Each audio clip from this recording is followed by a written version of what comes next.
প্যারিসের সিন নদীর তীরে দাঁড়িয়ে থাকা মহিমান্বিত সেই প্রাসাদ লুভর মিউজিয়াম। প্রতিদিন আসেন ৩০,০০০-এরও বেশি মানুষ দেখতে মোনালিসা, ভিনাস দে মাইলো, উইডং ভিক্টোরি। কিন্তু এখানেই বারবার চুরি। অ্যাপোলো গ্যালারির জানালা ভেঙে ভেতরে ঢুকে চোরেরা উঠিয়ে নিল রাজকীয় গহনা, যার দাম $১০২ মিলিয়ন।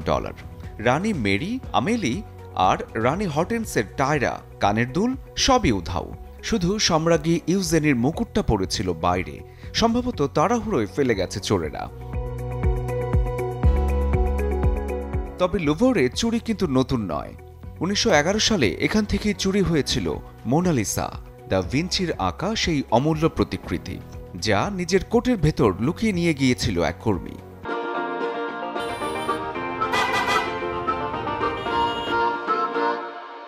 ২ বছর পর ফ্লোরেন্স থেকে উদ্ধার হয় শিল্প জগতের সবচেয়ে বিখ্যাত সেই হাসিটা।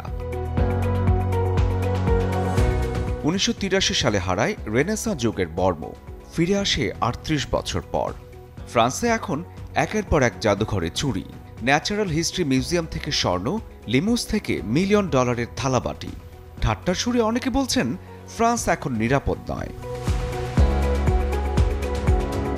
লুভর যেন সময়ের আয়না, যেখানে চোরের হাতেই ইতিহাস বারবার ফিরে এসেছে। মোনালিসা হয়তো এখনো হাসছে, কিন্তু সেই হাসির আড়ালেই প্রশ্নটা রয়ে গেছে, এত চোর কোত্থেকে আসে? শরীফুল হক, চ্যানেল 24।